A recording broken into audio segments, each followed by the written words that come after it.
नमस्कार साथियों, आप सभी का भारतीय ज्ञान दर्शन पर स्वागत है।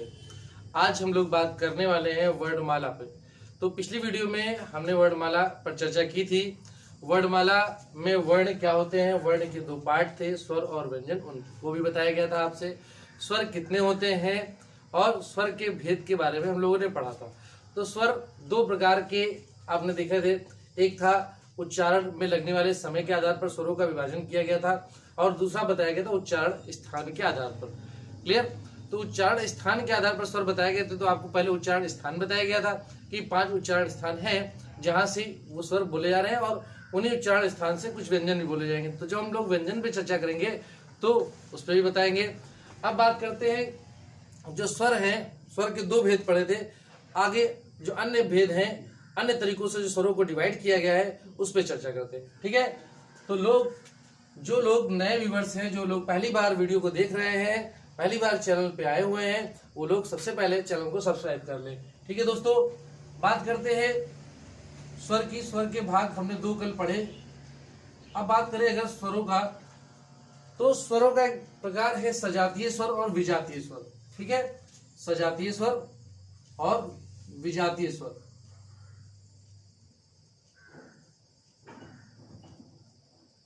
एक स्वर है विजातीय स्वर। तो उन्हीं 11 स्वरों में से सजातीय स्वर और विजातीय स्वर की बात करते हैं। तो सजातीय स्वर क्या होता है? सजातीय, अगर हम नाम पे जाएं, नाम को समझें तो हमारे लिए आसान हो जाएगा, है ना दोस्तों। तो सजातीय मतलब स मतलब क्या हो गया? समान। क्या हो गया? समान जातीय। ऐसे स्वर जो समान स्वरों से मिलकर बन रहे हैं वो सजातीय स्वर में आएंगे। और विजातीय जो समान ना हो, जो डिफरेंट हो, क्या हो? डिफरेंट स्वर से मिले हो, वो क्या कहलाएंगे? विजातीय स्वर। अब आसान हो गया। हमको सजातीय स्वर होते कौन कौन से? जैसे मैंने लिखा बड़ा आ,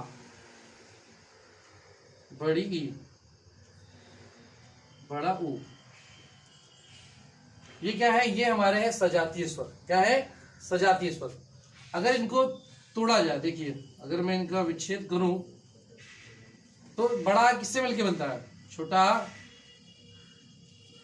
और छोटा, ये दोनों क्या है? समान स्वर। अगर छोटा बड़ा मिलेगा तब भी बड़ा ही बनेगा, और बड़ा बड़ा मिलेगा तब भी बड़ा। जैसे कि आपने किस संधि में देखा है? समान स्वर किस संधि में मिलते हैं? कमेंट बॉक्स में आप उत्तर दीजिए कि जो समान स्वर मिलते हैं वो किस संधि में मिलते हैं। ठीक दोस्तों, तो यहाँ पर छोटा बड़ा मिलता है, छोटी से मिल रही तो बड़ी बन गई, और छोटा ऊ से मिल रहा है तो बड़ा ऊ बन रहा है।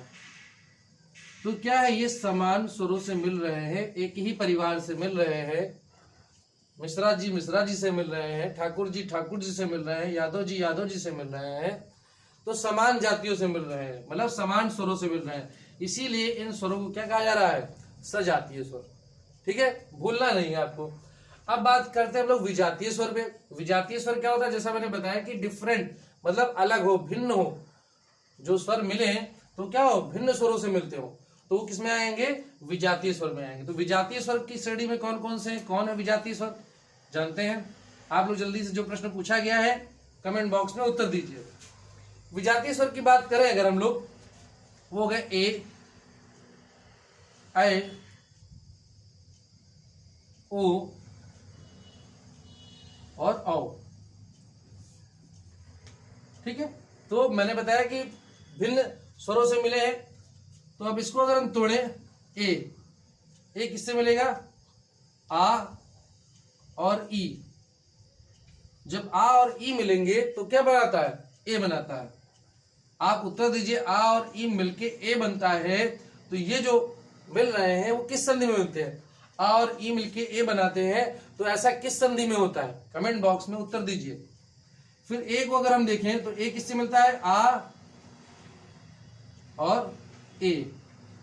आ और ए मिलके ऐ बना रहे हैं। आ और ए मिलके ऐ बना रहे हैं, और ये किस संधि में होता है? इसको भी बताइए। फिर बात करते हैं ओ पे। आ और ऊ, और आ और ओ। तो ये देखिए अलग अलग मिल रहे हैं कि नहीं मिल रहे हैं? तो तो ये बताइए इनका, बताइए किस संधि में होता है ऐसा, इन संधियों का नाम बताइए। संधि हम लोग पढ़ेंगे तो इस पर चर्चा भी होगी। तो आ और ई ये दोनों क्या है, अलग अलग है।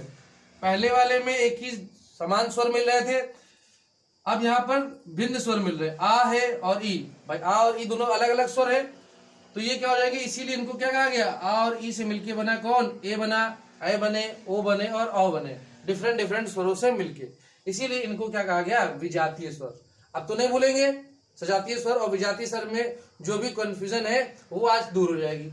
ए ओ औ इनको हम लोग क्या कहते हैं, विजातीय स्वर क्या बोलते हैं, संयुक्त स्वर भी बोलते हैं। क्या कहते हैं, संयुक्त स्वर भी कहते हैं। ठीक है, तो ये हो गई सजातीय और विजातीय स्वर की बात। एक और प्रकार पढ़ते हैं हम लोग, जो कि बहुत महत्वपूर्ण है, आपसे एग्जाम में पूछा जाता है, बहुत सारे प्रश्न उससे आए हैं, जल्दी से देख लेते हैं भाई उसको भी। और जो जो प्रश्न आपसे पूछे जा रहे हैं उत्तर दे दीजिए भाई जल्दी से। कोई कंफ्यूजन है तो आप क्वेश्चन कर सकते हैं कि सर ये वाले में क्या होगा, आपको नहीं आ रहा तो बताया जाएगा। अब स्वर का एक प्रकार हो गया सजातीय विजातीय, हमने पढ़े। अब बात करते हैं कि जीवा, मतलब कि जीव के भाग के आधार पर, जीव के भाग के आधार पर भी स्वरों को डिवाइड किया गया है। इसके आधार पर, जीवा के आधार पर ना,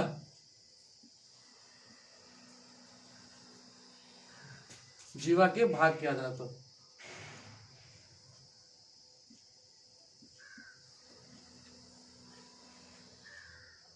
ठीक, तो जीवा का भाग, तो एक बढ़िया सी हमको सुंदर सी जीव बनानी पड़ेगी, तो हमने बनाया भाई,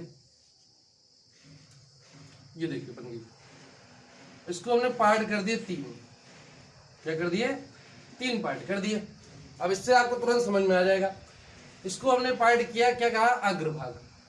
आगे वाले को वैसे अग्रभाग कहते ही हैं, बीच वाले को क्या कहते हैं, मध्य भाग, और पाछे वाले को पश्च भाग। पाछे मतलब पिछला, पीछे वाले भाग क्या कहेंगे, पश्च भाग। तो अग्र, अब ये क्या कहलाएगा, अग्र भाग से बोले जाने वाले स्वर अग्रीय स्वर या अग्र स्वर, मध्य भाग से बोले जाने वाले स्वर मध्य स्वर, और पश्च भाग से बोले जाने वाले स्वर पश्च स्वर कहलाएंगे। क्लियर। तो अग्र स्वर आपसे पूछा था कि अग्र स्वर कौन से है, मध्य स्वर कौन से या पश्च स्वर कौन से। ठीक है, तो अब अग्र स्वर में क्या होगा, मध्य स्वर में क्या कौन से आएंगे, पश्च स्वर में कौन से आएंगे। तो इनको रटने की आवश्यकता नहीं है, रटने की आवश्यकता नहीं है, बस आपको यहाँ पर बोर्ड पे देखना है, समझना है, उसके बाद आप भूलोगे नहीं। ठीक है, तो हमने कितने स्वरों की बात की थी, 11 स्वरों की बात की थी। 11 स्वरों में से मैं ऋण को यहाँ से हटा देता हूँ, मतलब जो जीवा के भाग के आधार पर है उसमें से ऋण को हटा दिया जाता है, ऋण नहीं होता। तो बच्चे कितने अपने पास, 10 बचे। कितने बचे, 10 की चर्चा करते हैं। तो मध्य स्वर में आपको हमेशा याद रखना है क्या, मध्य स्वर में इकलौता होगा छुटका, जो मध्य भाग से बोला जाने वाला स्वर है वो छोटा। तो मध्य स्वर में कौन आएगा, छोटा आएगा। अब अग्र स्वर में कौन सा आएगा, उसको कैसे याद रखें। तो अग्र स्वर के लिए थोड़ा सा हमको अपने अग्र को थोड़ा सा मॉडिफाई करना है। भाई मॉडिफाई का जमाना चल रहा है, तो अपनी सुविधा अनुसार हम हर चीजों को मॉडिफाई करते हैं, तो इनको भी मॉडिफाई करेंगे जिससे कि हमको आसानी से याद हो जाए। अग्र को मैं लिखता हूं अग्रीय, क्या लिखता हूं, अग्रीय, अग्रीय लिख दिया हमने, ऐसे लिखा, देखिए अग्रीय। ठीक है, अब अग्रीय को अगर मैं ध्यान दूं या आप ध्यान दे रहे हैं, जो मैं बताना चाह रहा हूं आप समझिए। यहां पर हमने ग्रीय इसको पढ़ा, अब इसमें किसकी मात्रा लगी है, कौन सा स्वर लगा, ई, इसकी मात्रा लगी है ई की, और यहां पर क्या लिखा है, ए लिखा है। क्या लिखा है, ए लिखा है, मतलब अग्र से हमने अग्रीय किया और यहां पर ई निकाला, यहां पर ए निकाला। तो इनके जो बड़ी बहन थी वो भी कहा हम भी साथ चलेंगे, हम पीछे ना जाएंगे, तो वो भी साथ साथ चलिए, और इनके बड़े भाई भी चले आए, मतलब ए भी चले आए। तो ये 4 स्वर जो है ई ए, ये कैसे स्वर होंगे, ये अग्र स्वर कहलाएंगे। ठीक है, तो आपको बस ऐसे याद रखना है कि अग्र से करना है आपको अग्रीय, और अग्रीय में ई निकलेगी और ए निकलेगा, ई की बड़ी बहन बड़ी भी आएगी और ए भी आएंगे। तो ये चारों के चारों स्वर किसमें होंगे, अग्र स्वर में होंगे। तो मैं लिख लेता हूं ई ए किसमें हो गए, अग्र स्वर में। तो कितने स्वर हमने पढ़े, 10 में से 4, 1, 5 हो गए। अब बचे कितने अपने पास, 5 बचे, तो वो सब किसमें आ जाएंगे, पश्च स्वर में आ जाएंगे। बस ऐसे ही याद हो गया। मध्य स्वर में आ था, अग्र को हमने अग्रिय किया और बाकी जो बचे वो सब पश्च स्वर बचे। तो अब पश्च स्वर में कौन कौन बचे उनको देख लेते हैं। तो भाई आ तो हमने लिख लिया, तो बचा क्या, बड़ा हो गया। उसके बाद छोटी लिख लिया, बड़ी लिख लिया, कौन बचा, छोटा वो और बड़ा वो बचा। फिर ऋण आएगा नहीं, है ना। तो ए और आई भी लिख लिया, तो कौन बचा, ओ और औ बचा। कौन बचा, ओ और औ बचा। ये आ गए ओ और औ, ठीक है। अब बात करें अगर एक और कोई अगर आ सकता है तो औ जो है आ आता है तो हम औ को भी लिख सकते। तो औ क्या है भाई, ये तो 11 में था नहीं औ। तो अगर औ आपसे पूछा जाए तो औ क्या है भाई, ये औ जो है वो आगत स्वर कहलाता है। क्या कहलाता है, आगत स्वर। कुछ आगत व्यंजन भी होंगे, कुछ आगत स्वर भी होंगे। तो कुछ क्या होगा, एक ही है आगत स्वर औ, है ना।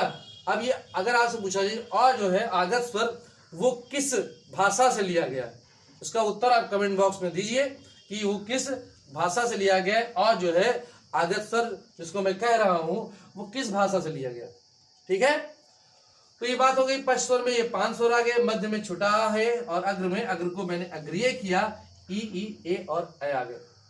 तो आपको समझ में आ गया होगा बहुत आसान तरीके से। बिल्कुल आपको इसमें रटना बिल्कुल कुछ नहीं है, बस केवल समझना है एक बार और उसके बाद आपको हमेशा के लिए याद, कोई रटाफिकेशन नहीं।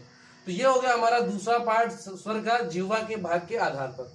अब एक और प्रकार देख लेते हैं जो इंपॉर्टेंट है, जो एग्जाम में पूछा जा रहा है, जो इंपॉर्टेंट है ज्यादा, उसी बात करना है हम लोग को।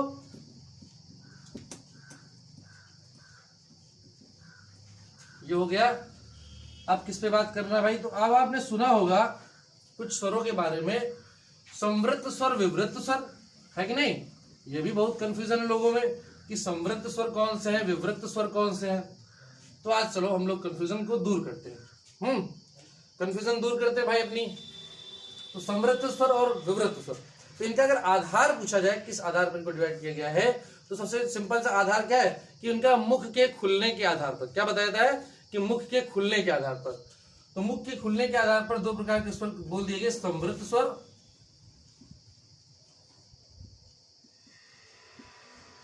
और क्या हो गया, विवृत्त स्वर।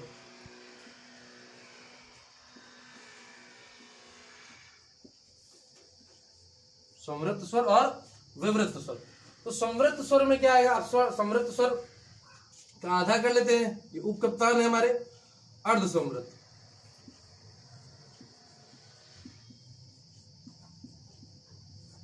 और ये अर्ध विवृत्त। इनका भी तो एक कप्तान है एक उप कप्तान है ना, अर्ध विवृत्त। ठीक, चलिए तो ये बात हो गई अर्ध विवृत्त पे। तो संवृत्त स्वर विवृत्त स्वर में, तो सबसे पहले हम समझते हैं संवृत्त का मतलब क्या है, विवृत्त में क्या है। तो जब हमको ये समझ में आ गया, क्योंकि पहला बताया मैंने कि मुख के खुलने के आधार पर, तो मुख क्या है, कितना खुल रहा है, कम खुल रहा है, ज्यादा खुल रहा है, उसी के आधार पे इनको डिवाइड किया गया। आपने इतना समझ लिया, बस आपको याद हो गया, ठीक है, फिर से रटना नहीं। तो संवृत्त का मतलब होगा सकरा भाग। क्या होगा, सकरा।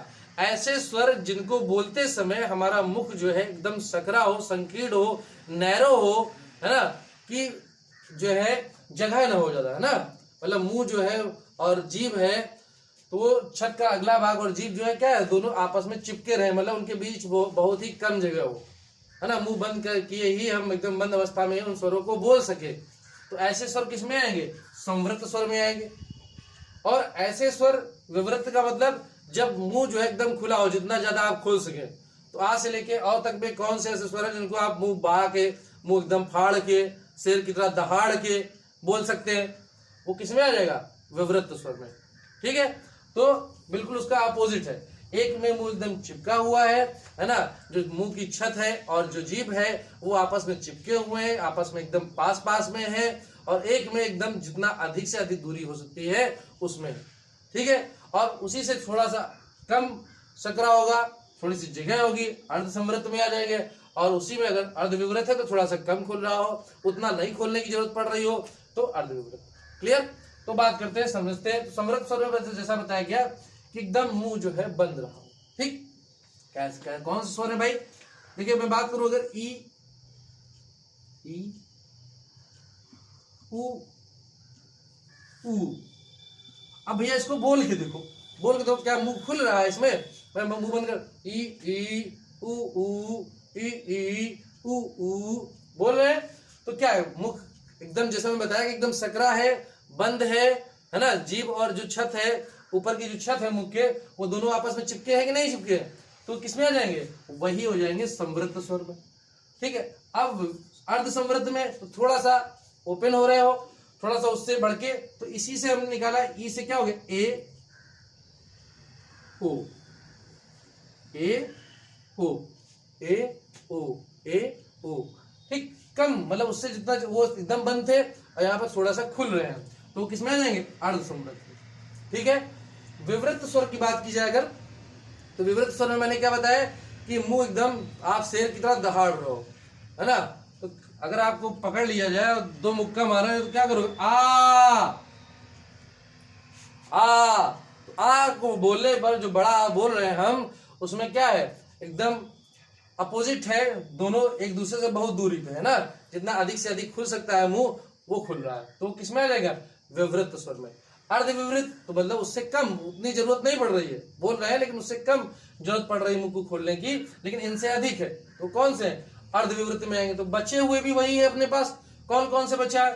तो छुटका आ हो गया, आ हो गया, बड़ा हमने लिख लिया है, छोटी बड़ी छोटा बड़ा लिख लिया है, ऋण इसमें भी नहीं आएगा, ए ओ हो गया। तो अब बचा कौन? आय बचा। कौन बचा? आय। और कौन बचा? औ बचा। ठीक, तो ये किसमें आ जाएंगे? अर्ध विवृत में। किसमें आ जाएंगे? अर्ध विवृत में। ठीक है, तो ये हो गया। अगर औ पूछा जाए तो औ भी जो है अर्ध विवृत में आ जाएगा, आ विवृत में, या औ जो है अर्ध विवृत में आ जाएगा। क्लियर? तो ये हो गए अपने पूरे 10 स्वर की बात। 4 2 6 3 9 1 10 10 स्वर की बात हो गई। समृद्ध स्वर और विवृत स्वर पढ़े, अर्ध समृद्ध और अर्ध विवृत, मतलब समृद्ध का ही पार्ट है, उपकप्तान है हमारा अर्ध समृद्ध। अगर क्वेश्चन में आपसे पूछ लिया जाता है कि ओ, जैसे प्रश्न पूछा कि ओ कैसा स्वर है? समृद्ध है, विवृत है ना। उसने अर्ध समृद्ध नहीं दिया या अर्ध विवृत नहीं दिया। ठीक है, समृद्ध दे दिया कि ओ जो है समृद्ध स्वर है या विवृत स्वर है, या दो कोई और ऑप्शन दे दिए जो ओ से बिलोंग नहीं करते हैं, ओ से संबंधित नहीं है। तो अब आपने कहा सर जी वो तो हमने अर्ध समृद्ध पढ़ा था, अर्ध समृद्ध तो ऑप्शन में नहीं है।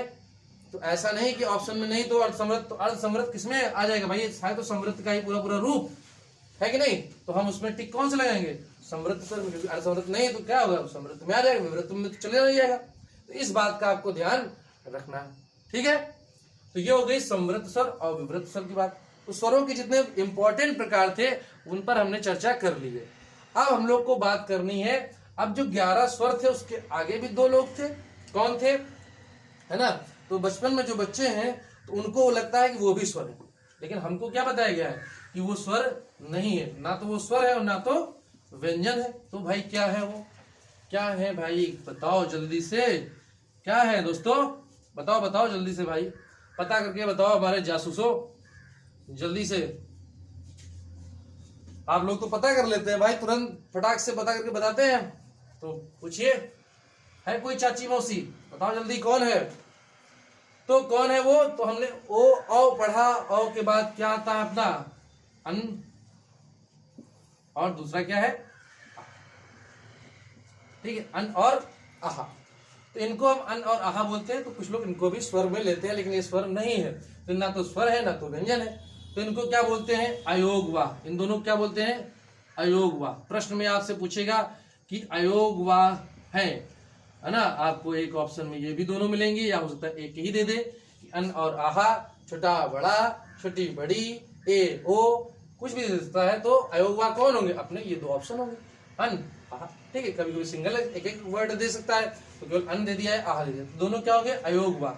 ये ना तो स्वर ना तो व्यंजन। अब अयोगवा का मतलब क्या हुआ? तो ना तो स्वर ना तो व्यंजन, ना तो दोस्त ना तो दुश्मन, लेकिन तब भी साथ रह रहे हैं। तो योग ना होते हुए भी जो साथ रहे वही कहलाए अयोगवा। तो योग भी नहीं है लेकिन साथ में रह रहा है दोनों के, है ना, तभी उसको क्या कह रहे हैं? अयोगवा, अन आहा। ठीक, समझ में आ गई बात? तो आहा, अभी जैसे ये क्या है? ये क्या है? ये किसमें है? क्या कहते हैं हम लोग? विसर्ग कहते हैं। क्या कहते हैं? विसर्ग। क्या कहते हैं? तो अगर आपसे पूछा विसर्ग कौन है, तो आहा किसमें आ जाएगा? विसर्ग। ठीक। अब अन्य में इसको हमने दो प्रकार से डिवाइड किया। एक में आपको देखते हो बिंदी मिलती केवल ये चंद्र बिंदु, और यहाँ पर बिंदी मिलती, ठीक है। तो चंद्र बिंदु जहां मिलेगी उसको हम क्या कहते हैं, जहां केवल बिंदी है उसको क्या कहते हैं, दोनों का नाम है, आपसे पूछता भी है। तो भैया यहाँ पर चंद्र बिंदु है, चंद्र के ऊपर बिंदी है, इसको हम लोग क्या बोलते हैं, अनुनासिक। क्या बोलते हैं, अनुनासिक। क्या बोलते हैं, अनुनासिक। और इनको क्या बोलेंगे, अनुस्वार। क्या बोलेंगे, अनुस्वार। गलती नहीं होगी ना, समझ गए आप लोग। अनुस्वार क्या है, अनुनासिक क्या है, चंद्र बिंदु वाला क्या कहलाएगा, अनुनासिक, बिंदी वाला क्या कहलाएगा, अनुस्वार कहलाएगा। क्लियर। अनुनासिक में क्या होता है कि इसको बोलते हैं नाक और मुंह दोनों से बोले जाते हैं, अनुस्वार में केवल नाक से बोले जाते हैं। ठीक है, इतना आपको पता है। तो नाक और मुंह दोनों से, और ये केवल नाक से बोले जाने वाले कहलाएंगे अनुस्वार। क्लियर। अब बात करते हैं जैसे कि कुछ अनुनासिक हैं, कुछ अनुनासिक है, जैसे कि अनुनासिक कहां पर आपने पाया, जब सिरोरेखा के ऊपर मात्राएं नहीं होती। अब सिरोरेखा के ऊपर मतलब सिरोरेखा मतलब ये जो रेखा है, मान ली कोई लेटर नीचे लिखा, जैसे रा लिखा मैंने, ठीक है, इसमें कोई मात्रा मैंने लगा दी, बड़ा की मात्रा लगा दी, ठीक। तो अब सिरोरेखा के ऊपर कोई मात्रा है, मतलब एक की मात्रा, ओके। तो यहाँ पर तो जो मात्रा लगाई गई है वह तो इस रेखा के जो सिर के ऊपर रेखा है उसको कहते हैं सिरोरेखा, और जो नीचे लगी है मात्रा ना कि उसके ऊपर लगी है, तो जितनी भी नीचे लगने वाली मात्राएं है, अगर वहां अनुनासिक लगना है तो अनुनासिक लग जाएगा। लेकिन अगर सिरोरेखा के ऊपर कोई मात्रा है, जैसे अब लिखा है ऊपर लगी, ए की मात्रा है, ओ की मात्रा है ना, ए की मात्रा है, औ की मात्रा है, छोटी ई की मात्रा है, बड़ी ई की मात्रा है, ये सब क्या है, ये सब सिरोरेखा के ऊपर लगती हैं। लेकिन छोटा है, बड़ा है, तो बड़ा की मात्रा लग गई, ठीक है, ऊ और बड़ा की मात्रा नीचे लगती है, तो उसमें सिरोरेखा के ऊपर अनुनासिक लगेगा। लेकिन अगर कोई है जहां पर अनुनासिक की आवश्यकता है, अनुनासिक लगना है, बट सिरोरेखा के ऊपर मात्रा आ गई, तो वहां पर अनुनासिक, मतलब ऐसे तो चंद्र बिंदु आपको कहीं मिलता है क्या ऐसे कि लगा भैया, ऐसे नहीं लगा ना, तो वहां पर केवल बिंदी लगती है, मतलब एक अनुस्वार लगा दे। लेकिन है क्या वो वास्तव में अनुनासिक, जहां पर जरूर, जैसे कि, लेकिन जैसे मैंने हम लिखते हैं बहुवचन लिखते हैं, जैसे मैंने लिखा मैं, प्लूरल में मैं, तो ये जो ये है लगी है बिंदी, वो क्या है, वो अनुस्वार की है या अनुनासिक की है, वो किसकी है, वो है अनुनासिक की। ठीक है। लेकिन अगर बंदर लिखा जाए तो अन का साउंड आ रहा है, बंदर, अन, तो अन ये है अनुस्वार। क्लियर। तो आपको अन, इन जैसे मात्रा में आएगा उस हिसाब से लगेगा, अन, इन, उन, ठीक, तो वो अनुस्वार में है। लेकिन जैसे लगे प्लूरल है, बहुवचन के रूप में है ना, अन, इन का साउंड नहीं आ रहा है, सिरोरेखा के ऊपर मात्रा लगी है, तो वो क्या कहलाएगा, जो मात्रा है बिंदी है वो अनुनासिक। ठीक है। तो कंफ्यूजन नहीं रखना है, गलती नहीं करना है। ये अनुनासिक और अनुस्वार की जितनी प्रॉब्लम्स थी आप लोगों की, वो सब दूर हो गई आज के बाद। आया हुआ आपने समझ लिया है। स्वर यहां से समाप्त होते हैं, मतलब स्वर का जो 11 स्वर हमने पढ़ लिए, अन और आहा। अब बात करेंगे अगले पड़ाव पे, जो कि क्या है, व्यंजन का है। तो व्यंजन पे बात करेंगे हम लोग नेक्स्ट वीडियो में। तब तक आप लोग इसको अच्छे से तैयार कर लीजिए। ठीक है। बहुत ही ध्यान से वीडियो देखना है, क्योंकि इससे संबंधित बहुत ही इंपॉर्टेंट क्वेश्चन जो आपके लिए तैयार हो चुके हैं। जैसे ही वर्णमाला आपकी खत्म होती है, उसके बाद आपको वर्णमाला का टेस्ट देना है। सारे कंफ्यूजन वहीं पर क्लियर हो जाएंगे। ठीक है दोस्तों, तो आप लोग चैनल के साथ बने रहे। फिर से मैं कहता हूं, जो नए व्यूवर्स हैं, जो पहली बार आज वीडियो को देख रहे हैं, वो सभी लोग चैनल को सब्सक्राइब कर लें, बेल आइकन का बटन दबाएं, जिससे कि आपको सभी नोटिफिकेशन मिलती रहे। ठीक है। अपने दोस्तों के साथ शेयर करें। अपना ख्याल रख दें, अपनों का ख्याल रखें। जय हिंद।